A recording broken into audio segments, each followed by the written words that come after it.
A 1, 2, 3.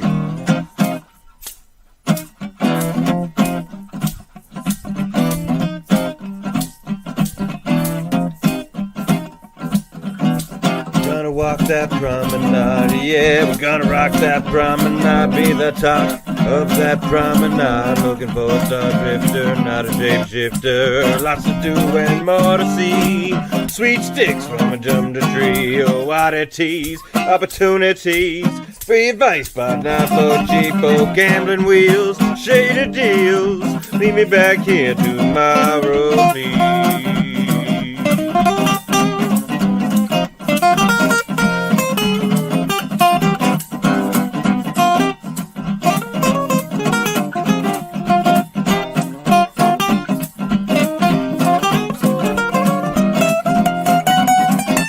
Walk that promenade. Yeah, we're gonna rock that promenade.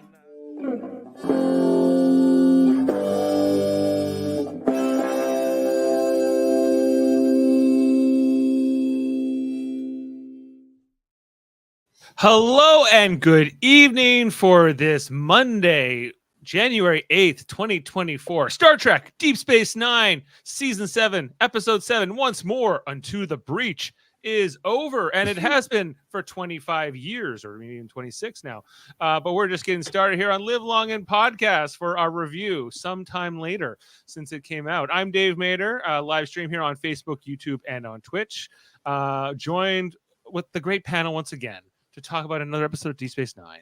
We got the inimitable Kevin Millard. Again, I have no idea what that means. You'll get it one day. It's okay. We have the raspy but recovering Jody Simpson. Hello. Yes. Hello, Jody. I don't know what that means either, by the way. Looks like you're in the mirror universe, Jody, with the Terrak Nor.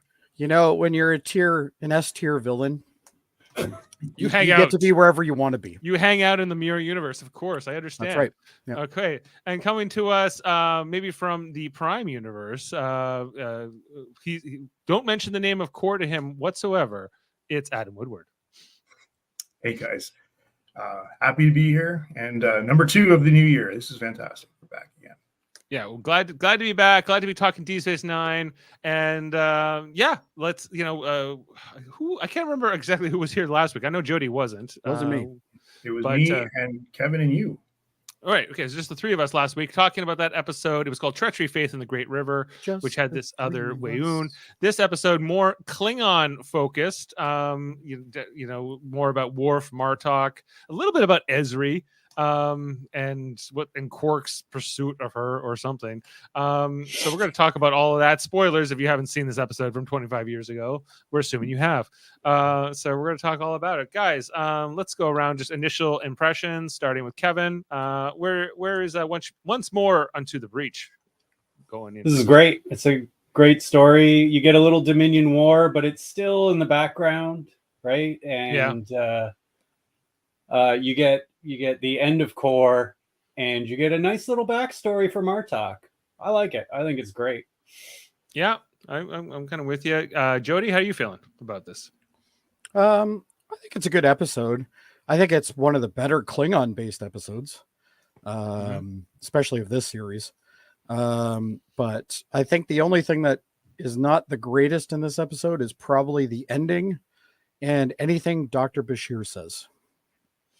Well, hey, he doesn't know. Okay, we'll get to that. Yeah, but Davy Crockett and the Alamo and all that stuff. And of course, the man who's seen this for the first time ever. He did not see this 25 years ago. It's Adam Woodward. He's here tonight. I saw it I've said about 26 hours ago, actually. 26 hours ago.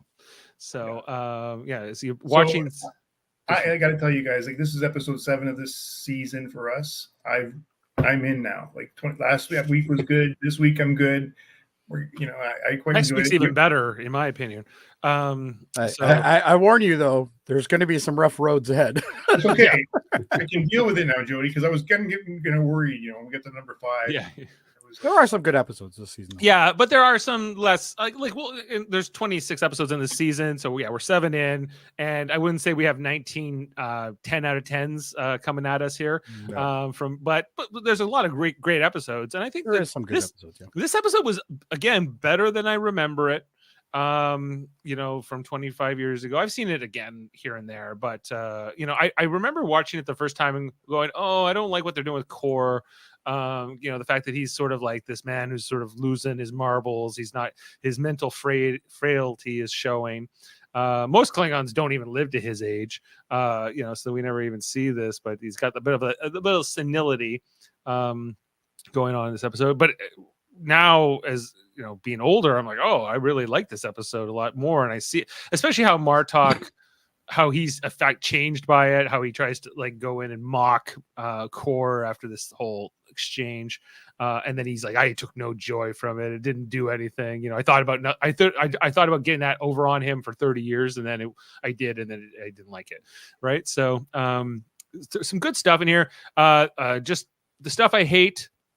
Everything to do with Quark and him going after Ezri, and this whole thing with whatever. We're pretty short, thank goodness. That yeah. Scene. Dave, can I just say something too? For me, like learning more about Klingon culture is always cool, and they really did a lot of it in this episode. Mm-hmm. Sure, military culture, but still. And it just popped up at the chat there too, but also, study of dementia. It's not just humans. That was kind of interesting too. Yeah, dementia and sort of like old age and frailty, and some good lines in here. They have another guest star who plays like Martok's assistant or whatever. Any episode where Bartok is just annoyed by everyone around him is going to be a great episode. Usually, yeah. No, he's good at this. I'm with you. Hertzler as Martok. He's coming to this channel, guys, for an interview. So we're really excited to have him talk to us in the near future. Like, love how Martok chews the scenery with his rage, Norman Buckwalt says. So yeah, we got some good stuff here. Ezri is no Jed's here. Here. So, but she's good. I agree. She does her best. And they, but it's mostly about who's going to get the girl. That's mostly what's going on with Ezri always. And it's no fault of the actress. No, it's the writing. So let's get into it. Let's talk about the story beat by beat, just to make sure we don't gloss over. We start off with a shot of the station and Miles and Bashir at Quark's bar. This for me was the worst scene. Now, you said in our chat this morning, Adam, you think that Alexander Siddig was reading off cue cards. Oh my God! If you watch, I think he was. Yeah, you can. His eyes are following the lines. You can actually see him moving around. Yeah. It's like he wasn't in the scene, and they go, "Crap, we missing somebody. We need somebody. Let's get him in." Yeah, or it was like a last minute rewrite or something, and something happened here. Or that ale really is ale. Because right there in that scene there, you got clipped. He's looking at the clue, clearly, like, to me, he's looking at his cue card. Yeah, and the substance of what they're talking about is, I guess they maybe they just came out of the Hollow Suite because they're talking about the Battle of the Alamo. Not a battle as a Canadian I'm super familiar with, and still am not. I know nothing. But Americans apparently, like, it's like, I guess they can throw it in here where we have a British guy and an Irish guy talking about this. Like, it's like, everyone talks about the Battle of the Alamo, and I'm always just like, what happened? Who? I know basically who Davy Crockett was, but I don't really know what happened. I guess Mexico fought the U.S. in the battle, and the Mexicans won. Is that what happened? Okay, so I been to the Alamo. I was there last February, and in my mind, because you've grown up with so much of this culture, U.S. culture influence, and how the Alamo was such an indicative battle and so important to them. But when you get there, it's really small. Number one, like I expected the Alamo to be a big building, and it isn't. And I'm not, for any Americans on the chat here or on watching us tonight, I'm not. I was just surprised how big the picture is versus what it really is. Right. And did they were, according to Norman, they were surrounded, ambushed, and lost. Did they all die? I guess they all died. There was no, not everybody, but they lost a lot of people.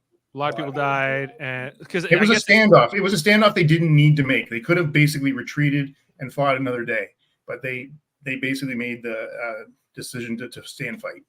And they wanted Odo to play Santana in their Holosuite recreation of this event.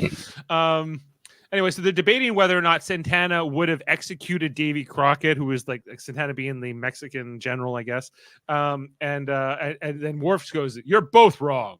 Because it's all, if you believe in the legend of Davy Crockett, then it's true. But if not, he was just some dude, and who cares? I was like, okay, Worf. Like, I don't really know what this speech meant, right? But I feel like that they tacked this on maybe to the episode. Maybe it's always in the first draft of the script, but it feels like they want this to be about Core. Obviously, it's foreshadowing to what we're doing a Klingon episode. We have to have the Klingon talk. It's taking a guy who was a congressman at this point, and they're making him a big figure in their culture. I mean, Davy Crockett, we all know Davy Crockett. I mean, come on, Canadian culture, we all. And he's just a man, and that's it. He was like a frontiersman, like sort of explorer guy who then became a congressman, and then he fought at the Battle of the Alamo and died. Is that what? Do I got that about right? I'm gonna misquote if I say I know for sure. I'm not sure. Yeah, I feel bad because I feel like this is some part of history I should know, but I just don't. So it's just like maybe I think being Canadian, I know way more about the War of 1812 than I do about this, which was way more recent, I think. So anyway, so Worf kind of just says something. He kind of like dismisses what Bashir and O'Brien are talking about. He walks away. He comes back to his quarters, and guess who shows up? It's Core, John Kalikos, the great Canadian actor, once again in his third and final appearance as Core, and he's great. Davy Crockett died, yes. Well, he'd be dead by now anyway. So, but observation, Dave. Yeah, you're always spot on. Yeah. Anyway, so Core shows up, and they're gonna have some blood wine. He says he's sorry about Jadzia, and they kind of talk about that a little. But then basically, it's like Core's like, "How's the war going?" And Worf's like, "It's going good for me. I've been lots of battles, and I've killed so many people. Many people." He's like, "You good, but he's like, "How's the war going for you?" He's like, "Oh, not so good.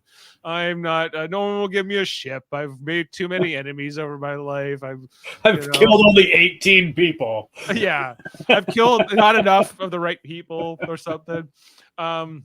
And so Worf's like, "Well, that's not right. You're like a big deal. Like you're a Dahar Master, which is like the Klingon highest rank, I guess, So higher than general. So he's like, "Well, maybe you could like see if you can get me in." Basically, Core wants a favor. He's like, "Can you help me get some glory and some battle action or something out there? Because no one else wants me to have a ship or to get into this fight."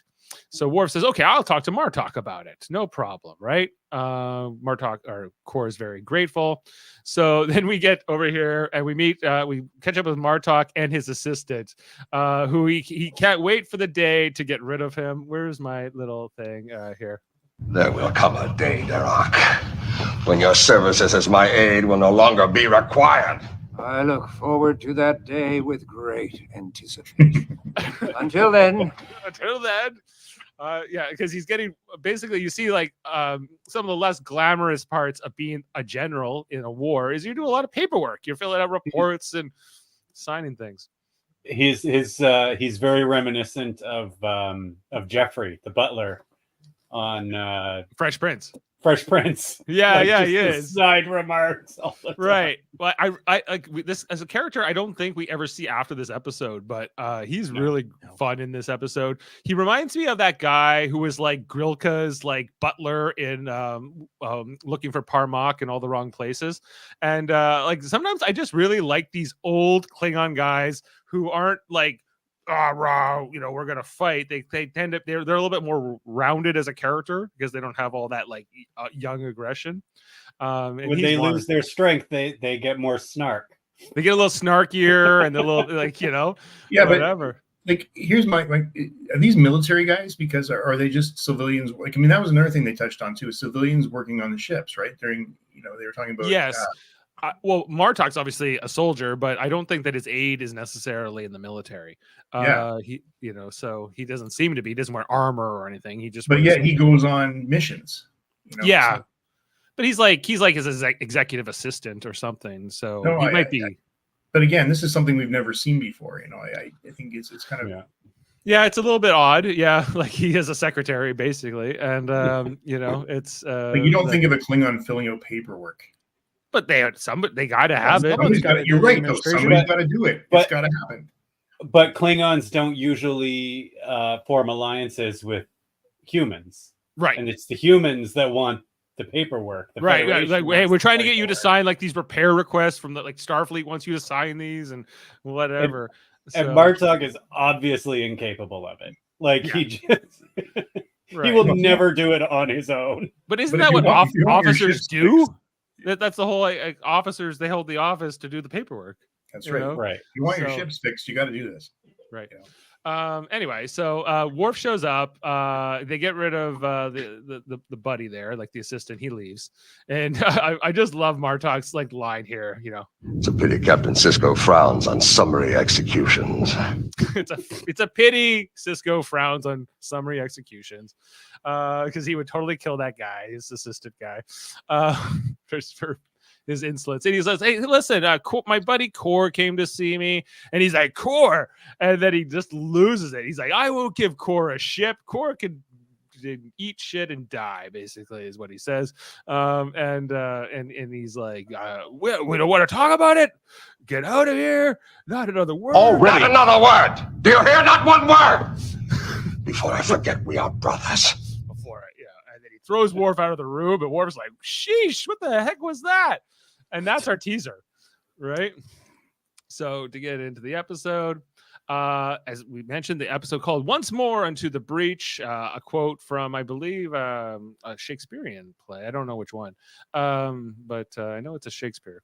I think Henry V, maybe, or something? Well, didn't Undiscovered Country General Chang quoted that as well? Yeah. No, I just can't remember which. I'm sure Jody can look it up or whatever. I've got it right now. I got it. Yeah. Once More Into the Breach. Henry V. Yeah. What it sounds like an original Klingon. Once More Into the Breach. Henry V, famous for invading France. Anyway, so everybody's invaded France. Well, yeah. Anyway, so basically after the credits, we had this scene here with Martok talking to Sisko. Where Martok says, like, I got a plan. I'm gonna go in behind the Dominion lines with a bunch of little birds of prey, and I'm gonna blow up a bunch of their stuff, and then move on to the next thing, and just keep them off base, and just kind of screw with them a little bit. That's the plan. And Sisko's like, I love it. Go for it. This is the greatest plan ever. He's like, do you want the Defiant to go? He's like, yeah, maybe the Defiant should not go. He's like, even better, Sounds good. So they say, we'll just take the few birds of prey. We go over to Martok's bird of prey, where we catch up with Martok, and he's getting ready to go off here. And then Worf shows up. Worf's like, hey, I want to talk about Kor again. That was kind of weird how you kind of blew me off. So Martok throws everybody off the bridge. He's like, get out. We're going to have a talk. He's like, I did not expect you to bring this up. And Worf's like, I didn't expect you to tell me we couldn't talk about certain things. This is weird. And so they get into this whole conversation where he's like, according to Kor, you haven't even met. So what is going on here? Right. And so Martok tells us this whole story about, that he's from a lower born family. The Klingons have like nobility and lower born and whatever. And so, so Worf and Kor are more from noble bloodlines, right? Like they're more royalty, I guess. And Martok, he just comes from a working class family from the Ketha lowlands, where, his father wanted him to go to officer school, which would be a hard thing to do. Apparently his dad got him into officer school after some hard work, and he was all set to go. He passed the tests, but then on his entrance at minutes, Kor said, no, we're not taking this lowborn guy, and that was enough. So Kor or Martok did not get into officer training, and then he had to go be a lowly laborer, just cleaning the mess halls in on other ships for 5 years. And he tells us this whole story about, except there was one time we were fighting the Romulans, and then the captain of the ship fell down, and I took over, and I got a battlefield commission. And that's how he got into the officer ranks and eventually rose to the level of general sometime later, right? So that's the condensed version. But he's like, Core, but when I finally did become an officer, my dad had died, and I blame Core, and screw this whole guy, and I would never. And Worf's like, well, guess what? I already made him an officer. And after that whole story, that's the first thing he says. Great. Okay, well, I should tell you. yeah, Under my power. Well, I this have is going to be awkward now. yeah. I not only did I make him an officer, but I put him on this ship with us. You know, No, he says, I love how Martok here says, keep him out of my way. I want nothing to do with him. And it's like, okay, I'll make him third officer on Yeah. Martok's ship. yeah. Like, I think Worf's like, well, I didn't really know. This was one of my favorite lines where Martok's like, your apology is not sought. It's done. Your apology is not sought. It's like Klingons don't like apologies. They don't like really formal stuff, right? They're just like, whatever, fine. You want to do it? Fine. See ya. Just keep him out of my way. But I mean, at the same time, Dave. I mean, there was 3 other ships with them. I think the 3 or Right. 2 or 3. I think they started with 5 or 6. Yeah, he could have transferred them over somewhere else. But. Yeah, like Core could be on any one of these ships, or any, but no, it's got to be on this particular ship, because I think Worf is forcing Martok to deal with it, because he's got nothing better to do, I guess. We remember that like Core and Worf, they didn't have the best time together like last time. Remember, like they almost killed each other, and then they, they kind of came around to the end. But I think Worf understands that Core is not always the easiest guy to deal with, at least, right? And Dax isn't coming on this mission, but let's talk about Dax, Ezri Dax, that is, as she's having lunch here with Core at the Replimat. Worf shows up and it's awkward because, he's not, he's cool with Ezri, but he's not that cool with Ezri, and he's Except that Core is calling out all the similarities between Jadzia and Ezri, right? Ezri. Right. Yeah. Pulling it off here, but they seem like they're having a fun time. And she says, okay, bye, Core. And he's like, it's Dax, but it's not, she's the same, but not, I guess, he's one of the people who's known all three different versions of Dax. Right. And only Cisco maybe is the other person who has, right? So it's kind of a unique perspective.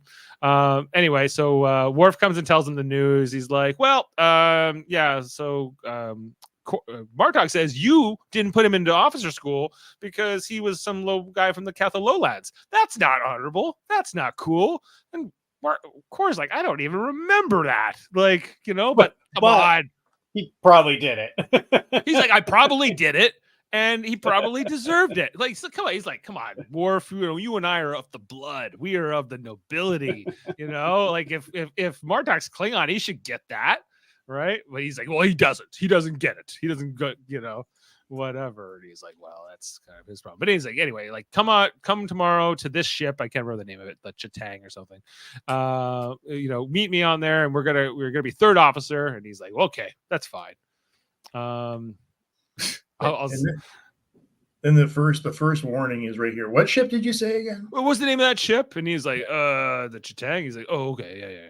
See you there tomorrow. But yeah, it's the first indication that Core not doing so good. Now, in the 2 previous appearances, we knew that Core just like drank and drank and drank. So you could just chalk it up to he's drunk or something, or he's whatever, but that's not the case. Also, just want to mention in this transition between the scenes, like we got some really interesting visuals, like as we did in the last episode. Different angles of the station, different points of view in the battles. They did step it up in the 7th season to try to do more interesting stuff with the models, because remember, this is before CGI too. Like this is all practical, or composite at least, in terms of how they're putting these shots together. Really love at the time, I really appreciated this. I still do, even though by today's standards, this is nothing. I get it. But back then on TV, it was cool. And so anyway, so we go to the Klingon ship that's getting ready to go off. Martok's looking over the paperwork, but then Kor shows up. It's kind of like having a Kardashian or a celebrity on the bridge, because they're all just like, what? It's, Kor, the Dahara master, pretty cool. Of course, Martok hates it. Worf's like, take your station there, buddy. And then even like Martok's assistant, whatever, is like, oh man, let me come see you. And Martok's like, I will find a crew who will get me out of here if you will not. It's like, oh yeah, yes, General. Here we go. So we see that the pack of bird of preys is leaving Deep Space Nine and cloaking as they get out of here. Martok's assistant wants like his autograph, Kor's autograph. And they're all kind of going up and wanting everything. Martok getting grumpy. Yeah. Again, here's just another shot from the below the station that I love here in these transitions. Okay, we get a conversation. Next scene is between Ezri and Kira in Quark's bar, talking about, she's basically talking about, she saw Kor, Ezri saw Kor, and how that was kind of awkward, how they're, looking for the similarities and the differences and whatever. And Kira's like, don't you always deal with this? Like every time you get a new host? And she's like, yeah, actually, I do. Yeah. They do. Most of the time, they don't go and just hang out with all the same people that they knew before. I'm keeping all the same friends. And I'm basically going to have the exact same everything, except I'll have a different rank and I'll be shorter. That will basically be the big difference. They kind of have I guess they're trying to establish that Kira and Ezri are becoming more friendly. I don't hate the scene, but basically Ezri starts talking about how she would love to be going with Kor again into a battle, even though she hates blood wine and she doesn't really like Klingon stuff like Jedzir and Curzon did. That there's part of her that wants to go. Quark hears this as he's walking by, and he assumes that she's talking about Worf, wanting to get back together with Worf. And of course that's no good for Quark because he's planning to marry Ezri or something. So he's feeling bad about that. So he kind of overhears. All this could have just been taken out. This is. Oh yeah, yeah. Although I did like here where Quark goes over to sulk here at the bar, and I like how Odo comes by and goes, "What's wrong? Somebody not give you a tip?" He just that's like my favorite part of this whole thing is just what's Odo's insult for Quark today. And he's like, well, Ezri's talking about getting together with Worf, but Odo doesn't seem to care either one way or the Why other. would he? Why would he? Yeah. And that ends that scene. Then we come to the mess hall on the Rataran, where they're all at first Martok's talking about like the last battle they had and how they did this and that, and everyone's kind of eating out of Martok's hand. But then Kor shows up and it's like, the big celebrity's here, and he starts talking about the battle like 100 years ago against the Federation when he was fighting with Kang. This will come back because he'll start to think that he's back in that time. He's back 100 years ago with his senility. But he's telling this, and all the crew love it. They're like, Kor, you're the greatest guy. And again, Martok hates it. And Worf's like, come on, they're not used to being with a celebrity like him. But, you can kind of see where Martok's feeling a little overshadowed by this guy who he's presented as mostly his whole adult life. So it's, Martok's in a tougher spot. You can understand kind of where Martok's at.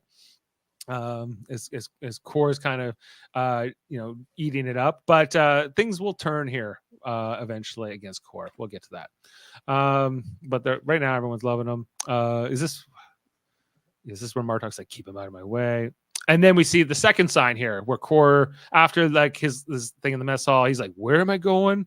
Because there's like a red alert or something, and we're gonna go to the bridge. To be somewhere. Am I supposed to go somewhere? She's like, yeah, we're supposed to go to the bridge. You're like third officer. What are you talking about? He's like, oh yeah, right. So time for the battle. So we get some of these shots here with the bird of prey heading towards this a Cardassian base, I guess, where they start attacking, start blowing it up. And then they try to run away. But these Cardassian ships are these Cardies, man. They're coming at them hard, and they're blowing up Klingon bird of prey, because the bird of prey is as much as they're fast and maneuverable and they kind of work as fun as a pack, they're not. It doesn't take much to blow one up. It's power and numbers for them. Yeah, it's power in numbers, right? So they're kind of making their way out here. So while the Cardassians are chasing the other birds of prey, they're like, okay, now we're going to attack the base again because now the Cardassian ships are out of position, and they can make another pass here at the base. Which I love. This is some fun visuals, some great action here. At the time, like this was stuff we weren't used to seeing in Star Trek. Ground battles like in the air and stuff like this. This was all really new. And so they're in the course of the battle. Basically, Worf and Martok get knocked out. But for I guess Kor was actually second officer, but they say third officer. I think just so we don't get confused. Yeah. So Martok's unconscious, Worf's down, and they're like, "What do we do?" And Kor's like, "We're going to attack some more." And he starts to believe he's in the Federation thing. But you see, like Martok, who's not unconscious, he's just like kind of been hurt. He's like, no, we're not attacking again. One pass only, but he can't quite muster the words. And we see here that the bird of prey come back and they attack some more. Then Kor really goes full crazy, where he's just like, and tell Kang we're going to attack these Federation fools and whatever. And they're like, what? What are you talking about? So this is like maybe one of my other favorite parts where Martok takes out his dagger, and while Kor is ordering another attack, and he tries to throw it right into Kor's chest, and Worf, coming straight off of his baseball practice as a first baseman, grabs it right out of the air. Then he smacks Kor in the face and knocks him to the ground. And then they're like, let's get the hell out of here. Let's retreat. I love how on Klingon ships, if you fall down, you're not in command anymore. No. You're just useless at that point. Yeah. And because he's the general of the group, he's also it's not just that one ship, it's all the ships that are in the attack wing, right? So they barely get out with their skin here. And then they sort of start heading back towards home.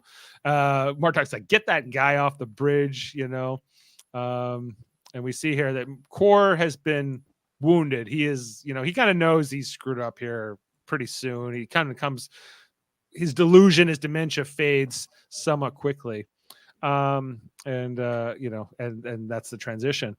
Okay, back to Deep Space Nine, back to this scene here where Ezri shows up at Quark's, and Quark confronts Ezri and says, you can't get back together with Worf. I know Jadzia was all into him, but you were Ezri Dax, not Jadzia Dax. Blah, blah, blah. You deserve somebody else, whatever.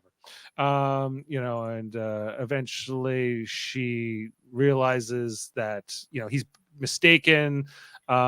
She explains that no, me and Worf are just friends and we're moving on or whatever, and it's all good. But she thinks it's sweet, and she gives Quark a kiss on the cheek.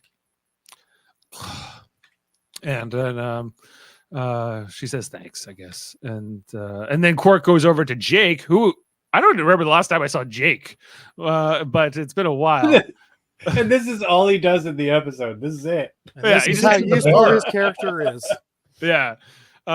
He's like, well, Ezri just gave me a kiss and told me I'm a sweetheart and whatever. And, and Jake's like, whatever, man. Can I have another drink? And he's like, sure, Season 7 is like fucking like watching like, the hills or something. Like there's so much of this like crap between them. Like, who's Ezri going to be with today? It's like the fucking dating game. It's like a Ally McBeal or something, Oh yeah. Like the inner office romances. I don't know, like I could do without it. I know Kevin feels the same. Like they've done so much with Quark. Why are they ending off with this fucking nonsense? Yeah. Just killing his character. Bring back Grilka or something. Like I can understand having Jake doing it. I get that. That Cardassian woman that he was way into, yeah. The scientist. What happened to her? Anyway, it's almost like they're like, well, let's write as much as we can about Ezri, and we'll just like ignore half of the principal characters. Yeah, I just think they're like, well, what if Ezri? I don't know, like this love quadrangle that they're trying to do with Ezri, but Yeah, it's not fun. Anyway, back to the Ratar and some good stuff here. So we get Kor crying into his soup in the mess hall by himself, he kind of licking his wounds. But then Martok shows up with his whatever this guy's name is, the assistant, and like the lady from the bridge, the helmsman, where they kind of come here to basically make fun of Kor and kind of ridicule him for what happened earlier. Martok is just like, I thought we were attacking the Federation, but that makes no sense. They're our buddies. What are we talking about? And even the old guy joins in, who says he loves Kor, right? Like, so I find this is like an episode of Degrassi. Well, what's kind of weird about the scene, bullies, is that but it's like bullies, but then Martok starts bullying Kor, but then when they start jumping in, he's like, "Shut up! You don't talk about Kor like that. Only I do." Right? So I don't know if he meant it or not, but he's kind of like tormenting Kor, and eventually they get up here, but Kor gets up, and Kor gives quite the speech here. He's like, "Come on, hold on to life, savor the fruit of life." Savor the fruit of life, my young friends. It has a sweet taste when it is fresh from the vine, but don't live too long. The taste turns bitter after a time. Yeah, an interesting speech there. Where he's like, "Yeah, well, you guys are young or whatever," and that's kind of what the older guy, the assistant guy, comes and talks to Kor later on. He's like, even Martok's a kid compared to us, even though Martok's like not a young guy, but they're like 100 and something years old. The two of them were led to believe, right? So. Very long lived for Klingons. Considering Klingons always want to die in glorious battle, and you think like eventually they just would, right? But somehow they'll kill themselves if they're hit with a barrel. Like exactly. Somehow Kor has made it. He's just been lucky. I think I ranked higher as a villain than the barrel. Yeah. And you did. But you see here that Martok, immediately after Kor leaves, he's like, "Oh, that wasn't right. That didn't feel right. I didn't like the revenge dish best served cold. This is cold." And he kind of tells Worf that in the next scene, right? He's like, that was no good. I wanted to give that guy his comeuppance forever, and once I finally did, I took no joy in it. There was no honor in it. So Martok has sort of a. Well, I think here Martok realizes he was just pecking on an old man, right? Like, right. He's not. Well, I mean, he's not the same guy. Happen, like decades and decades ago when that happened. I mean, yeah, Yeah, but you understand. Like, I think Martok it's very relatable, his struggle here, because his what he says happened between him and Kor is very real. I think for a human, Mm-hmm. like I love how Kor earlier says to Worf, he's like, "You've been living in this democratic nonsense for too long. Like, we're the blood, man." But anyway, that's because that's the Klingon way. But Martok has sort of had a real character defining moment here for him, right, throughout this whole thing. And then red alert, they're called to the bridge, and we find out that even though they're under cloak, this bird of prey fleet is being pursued by the Dominion. They have some kind of cloak detector, and they are coming.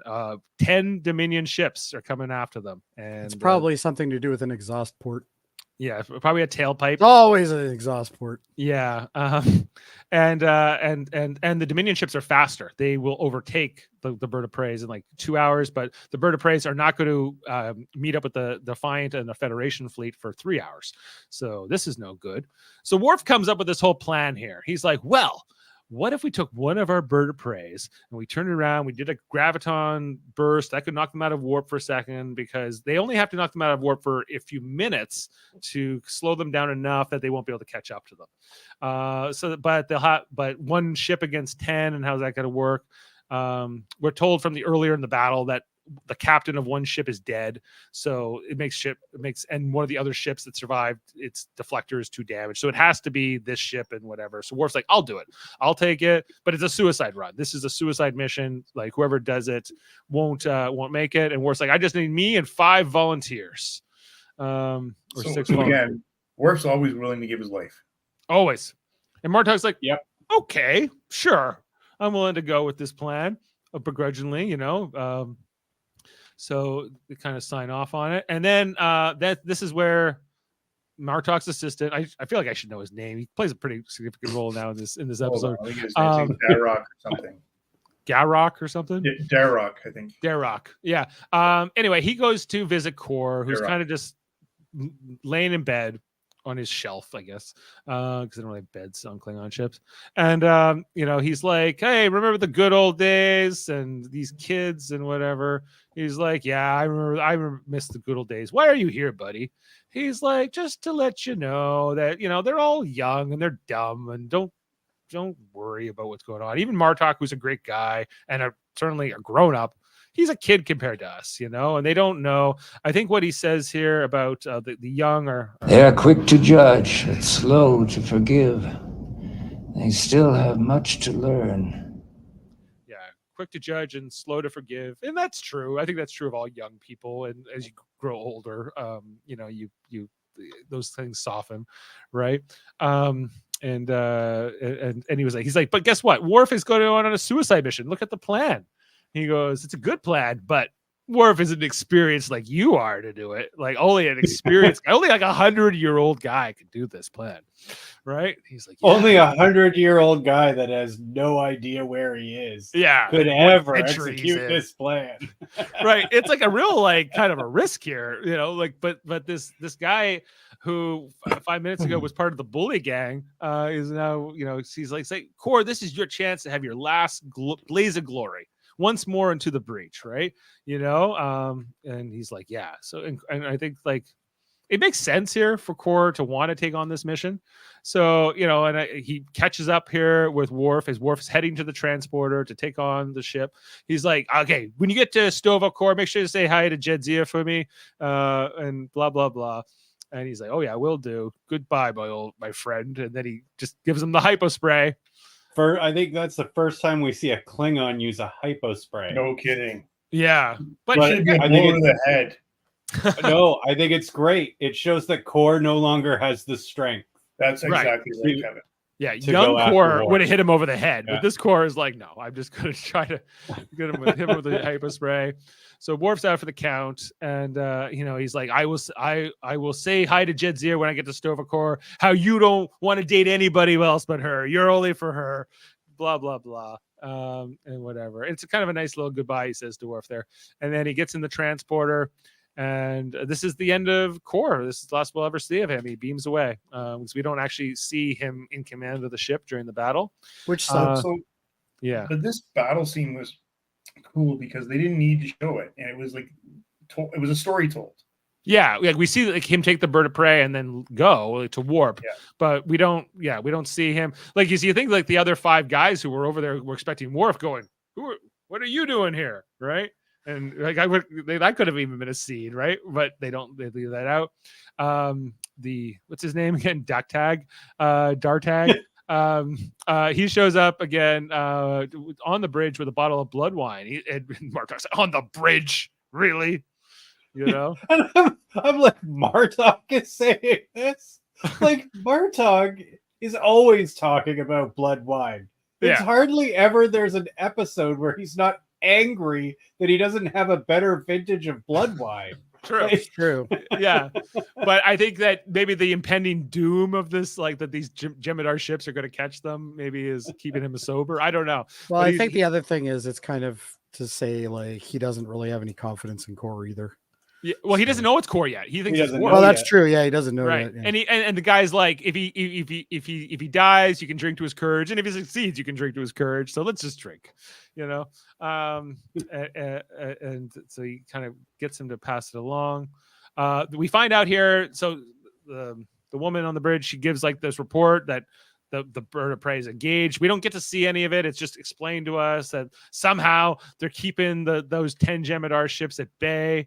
And Worf's like, and then Martok thinks he's dead. Martok's like, oh, goodbye, Worf, my friend. And then Worf shows up. It was not my day to die. It was. It's like, right? No, you failed as an officer and let this old man take over. Yeah, I let this old man hypospray. Like most of the times, right? The most obvious move ever. Exactly, Jody. Exactly. But Don't get me started on my Worf rant. Oh Yeah. boy, here we go. Martok realizes, oh, it was Core who did it, and they get the report that somehow he kept those 10 ships at bay longer than they even thought than they had planned, and they're like, wow, that was something, so they get up and they drink the wine. Martok drinks to Core, the Dahar master, this guy he's always hated, but now has changed his mind on. Belt throws back a belt of 2409. There is no finer vintage. They get the song, guys. Why can't I not play the song? Mikokara Endokila Edo chum Karedo Mila Stamparito Malaiko Rika Rika Rika Nasopakale Tiropa. Anyway, great song, a new Klingon song we get in this episode. We needed subtitles in that song. I gotta tell you. Maybe we needed some subtitles. You're right. But that's why we have fun facts, Adam, to tell us what were they singing in that song. Maybe you can find that. I look for that yet, but I want to talk about John Colicos actually. John Colicos, or is it Yes. Colicos? Colicos, Okay. Colicos, not sure. Tomato, all I- those things. Have always enjoyed his work, and if you don't mind indulging me here, because there's a couple of things I'd like to talk about here. Mhm. But so got Star Trek here after Leonard Nimoy, his Star Trek 1966, and Deep Space Nine character was the second longest running character ever to be played by one actor in Star Trek. He first made an appearance as Core in Errand of Mercy in 1967, and made his final appearance in Once More Into the Breach in November 11th, 1998, 31 years later.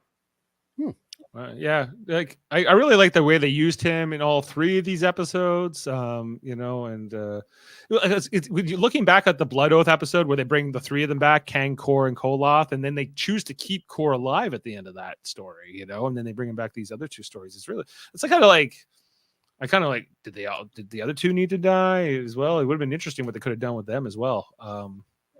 But anyway, I don't mind the way it turned out. Colicos worked with Gene Roddenberry in designing the look of the Klingons that they had in 1966. Budget constraints prevented the extensive makeup the Klingons were supposed to have.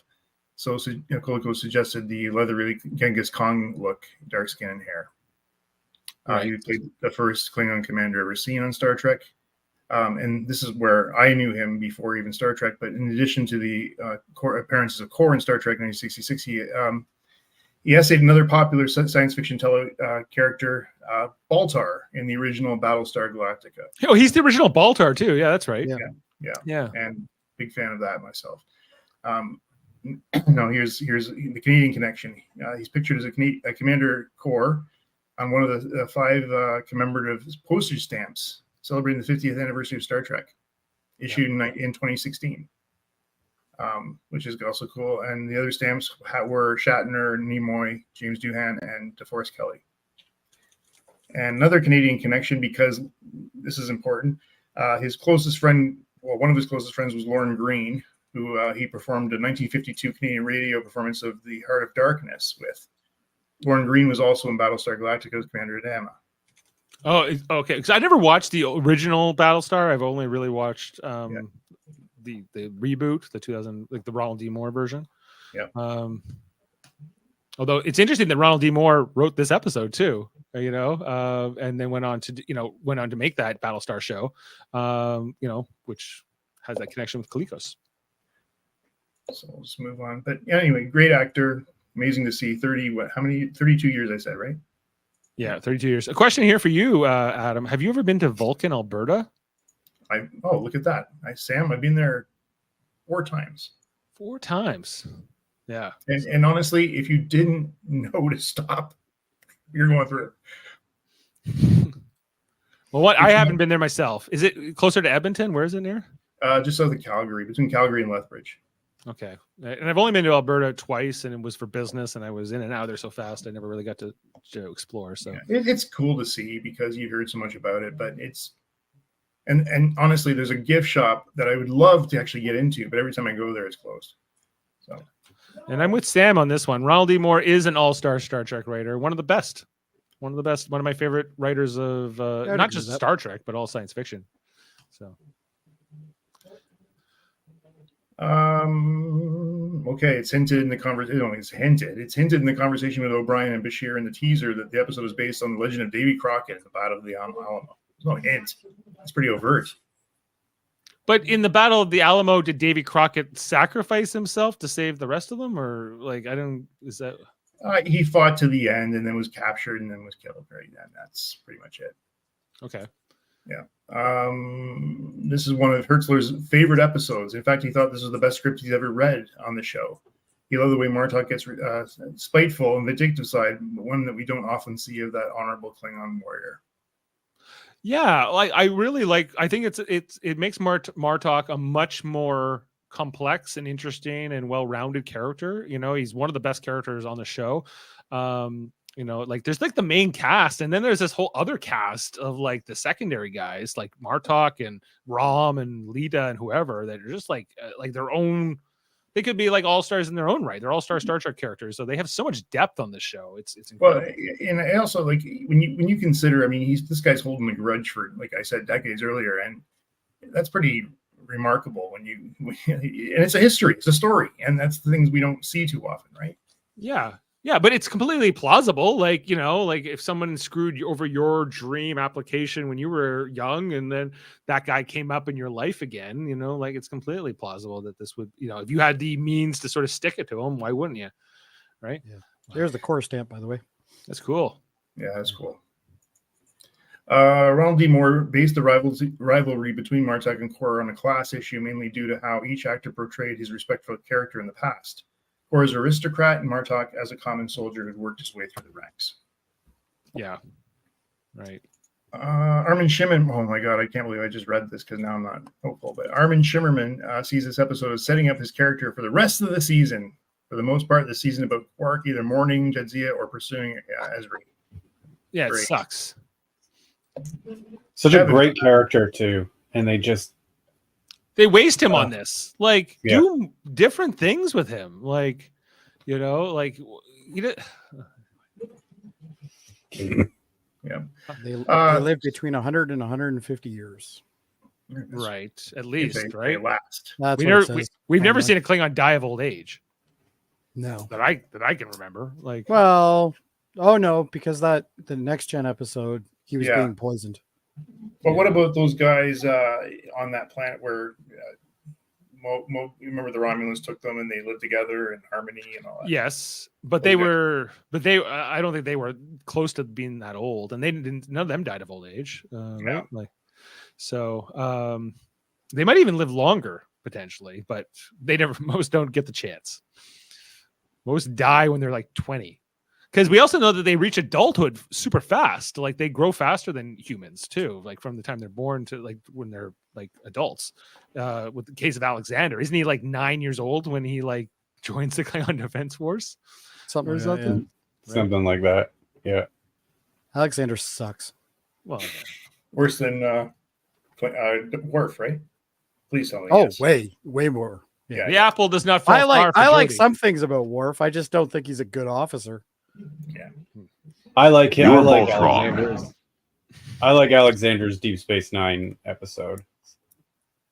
I it was like alright. what they it did wasn't with bad, him. actually. Yeah. Kor's speech to younger Klingons about the sweet tapes of life is reminiscent to what he said to the Organians in his first appearance in Errand of Mercy. I hope you will continue to savor the sweetness of your life. And I guess that's the fun stuff. Thank you. Yeah, just we're just laughing at the Alexander. Are you an Alexander Siddig defender? Is that what you're saying, Sam? Or is it? Why do you hate Alexander Rashenko? So, If guys, you have I guess- asked that question, you clearly don't watch Star Trek. I don't you're- know. Every episode with Alex. Actually, all you have to do is watch the episode of him with Troy's mom. Yeah, that Especially in the mud And bath. that should tell you right there. I get why you exactly don't like he's that doing it. episode. Oh, he sucks. That character. I don't know who's worse, Alexander or Wesley Crusher. I don't know. It's a tough. Alexander. By far, Alexander. Yeah. I'm with you.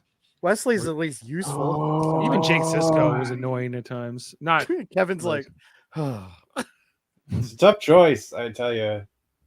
no, Wesley's at least useful. But my favorite or least favorite, as I have a least favorite character on every show, it seems, is definitely Bashir. I don't. Bashir is definitely on my top 5 worst. Yeah. you don't like the English, Adam. You're against Reed and Bashir. And You made the I gotcha. like Reed Not more than I like Bashir. do you not like Scotty either? Or I like Scotty. Of course, I like Scotty. okay, so it's only the English he doesn't like. I see. He's okay with the Irish and the Scottish, but the Welsh, are they okay? Yeah, the Welsh are great. All right, well, guys, let's get into our ratings here. This episode, once more into the breach we go. Bashir is great with O'Brien, says Dav. That's true. Dav, feel free to throw your rating in here if you're listening. Okay, I'll start off, guys. I'm going to give this episode. Fuck.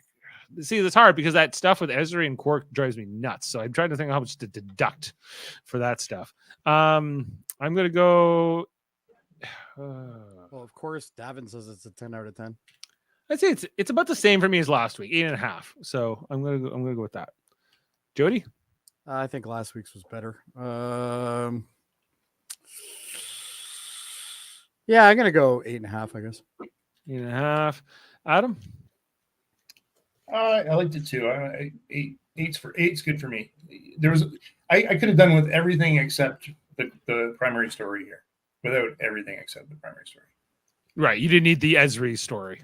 Didn't need the Every story, and I mean, yes, we needed to set it up at the beginning, but I think we didn't need the Alamo connection, but whatever. 6 from Sam. Norman's giving it an 8 out of 10. I'd give this a 9. It would have been a 10 without Ezri and Quark. Yeah. More Quark. Like Davin's giving a 10. So as mentioned, so we are averaging at 8.8, pretty strong. Obviously a good episode here. Every episode needs an Ezri. Does it need Quark Quark and Bashir romantically pursuing Ezra? Apparently, That we're in gonna every have to episode. deal with this the rest of the season. It's going to keep coming up. Just to warn you. DS9, the OC, Yeah. or it's I had high DS9. hopes, Kevin. I had high hopes. Oh, it's DS90210. Yeah. There you go. And speaking of digits and things like that, the next episode, guys, is called The Siege of AR 558. It is an episode where the Defiant has to go to like this planet to defend like this communications array, this thing.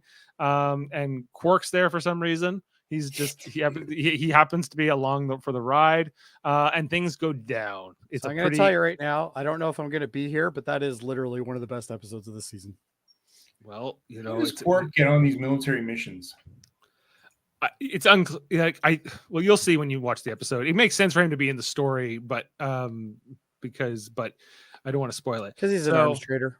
Yeah, so I don't know, but like, guess who is in this next episode? Bill Mummy. Do you guys know him? Names that rings a bell. He happened to play a character named Lanier on a little show called Babylon 5. Oh, that's why I don't care. He was also in a show called Lost in Space, where he played the kid, the son of the family. He was Will Robinson. With the original? Yeah. Yeah. So he's in Bill Mummy. He's in the next episode. And he's a pretty important character in the next episode. So look. I don't know how to answer that question, by the way, Sam. Who's worse, Alexander or Cass? I don't actually know. Cass way worse, but I like Cass in some of her episodes. Like some of her episodes were good, but some of them were not. I guess Cass is more worse because there's more episodes with Cass in it. Maybe that's what she I was can a do. main cast member. Alexander was just a guest star. So Yeah. it's So kinda I think horrible. Kess probably wins that one.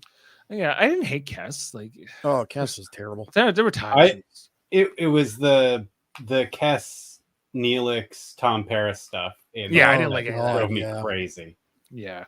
Again, more like Star Trek doesn't really do romance well that often, between their characters. Sometimes they do. Sometimes they get like Worf and Jadzia that really makes sense. Or I think Tom and B'Elanna worked really well in Yeah. Voyager. So it can work, but it can also really not, because I think that the audience also has to feel that chemistry. And if it's just if you're like this Quark and Ezri thing, there's like this is never going to be a thing. So like, can we just move on? Like it's Ezri and everybody isn't going to be a thing. Like, So did they doesn't- know it should like be. this season 7 was the end? Yes.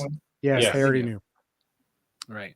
Which, I think like that was part of the bitterness too here with Terry Farrell leaving the show after 6 seasons, because the contract, they only were on contract till 6 seasons. So they all had to negotiate for the 7th season. And, Terry Farrell wanted to go off and do other things, and it all broke down. So I almost feel like they were punishing Terry Farrell even after she left. They're like, look, we're giving all these stories to Ezri now. These could have been yours, because she kind of broke with the team, right?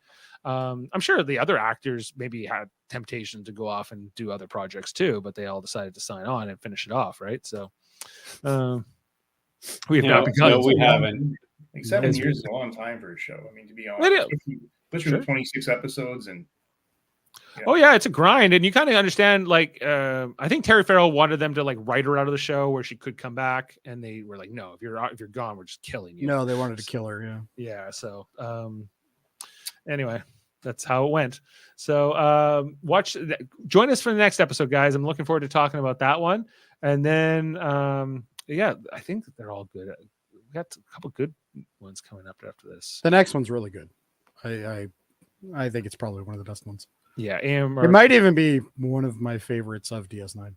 Oh, and then we get Covenant after that, which is the one where Ducats are in the cult, but that's okay. All right, That so one's not that good. But first, we get the really good one. So yeah, more Dominion War stuff. I'm looking forward to talking about that more with you guys. Thanks for being with us. Thanks for all the comments, guys, on the live streaming.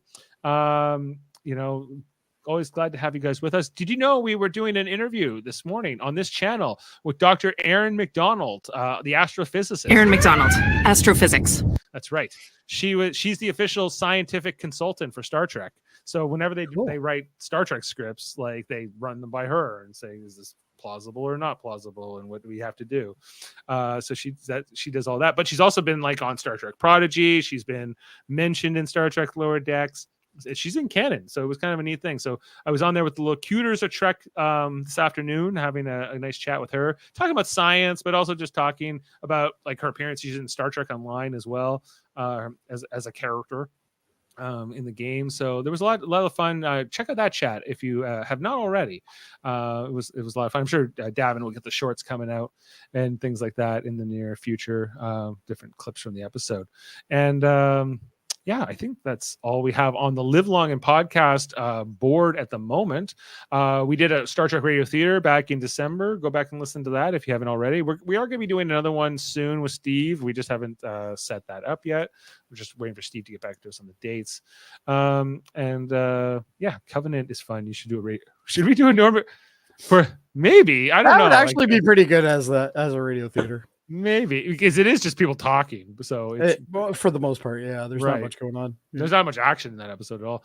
So yeah, so that maybe you're right, Norman. Maybe it could work. Okay. I would imagine a lot of ad lib in that one though. Oh, probably. Yeah. Okay, guys. With that, I think we can sign off. Make sure to check United Federation of Podcasts, ufpodcast.com, all kinds of great shows, like my son's show, Eamon on Track, talking music. I think he's on there tonight with André, talking about the Pixies. Yeah, they are live right now. They're talking about the album called Doolittle. So if you're into music, Yeah, and then I think I'm doing the next one. are you coming on after that? All right. So Yeah. all kinds of great things in the UF podcast. I think also on our Super Maters brothers, we're going to be talking about the Marvel What If stuff coming up in the near future, as well as there's a show called Echo coming out on Disney Plus, which is kind of a spin-off of the Hawkeye show. So look out for that in the near future as well. We're planning to talk about all those things. Okay, guys. I got my clip here. I think I got something. The Way of the Warrior. Okay, yeah. Let's go with the Worf speech, and we'll see you next time, everybody. Live long and podcast. The only real question is whether you believe in the legend of Davy Crockett or not. If you do, then there should be no doubt in your mind that he died a hero's death. If you do not believe in the legend, then he was just a man, and it does not matter how he died. Okay, then I don't believe. See you next time.